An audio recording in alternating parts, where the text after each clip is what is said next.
इस बार किस्मत ने उनका साथ नहीं दिया।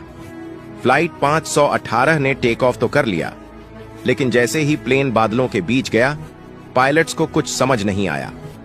AHRS काम नहीं कर रहा था, जिसकी वजह से उन्हें प्लेन की सही दिशा और ऊंचाई का पता नहीं था। मेरिडा के आसपास ऊंचे पहाड़ थे और बादल इतने घने कि कुछ दिखाई नहीं दे रहा था। पायलट्स ने एक गलत रास्ता चुना, जिसे ऑब्जर्वेटोरियो रूट कहा जाता था। यह रूट ऑफिशियल नहीं था, लेकिन 15 मिनट समय बचाने के लिए पायलट्स ने इसे चुना। कॉकपिट वॉइस रिकॉर्डर से पता चला कि पायलट्स आपस में दिशा को लेकर बहस कर रहे थे। फर्स्ट ऑफिसर ने कैप्टन को बार बार चेतावनी दी कि वो ऊंचाई खो रहे हैं, लेकिन कैप्टन ने उनकी बात को गंभीरता से नहीं लिया।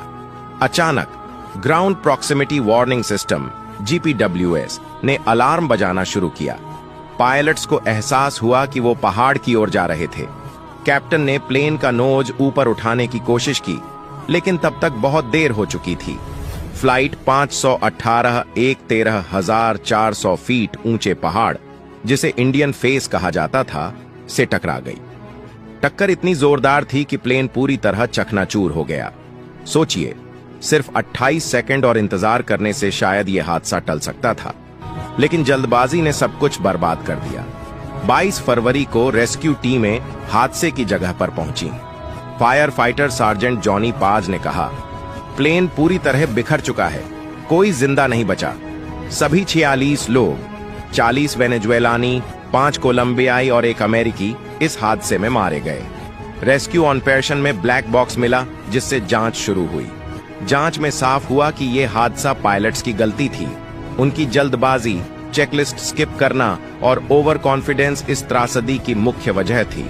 इसके अलावा एयरलाइन की डीली मॉनिटरिंग और मेरिडा एयरपोर्ट की खतरनाक लोकेशन ने भी हादसे को बढ़ावा दिया।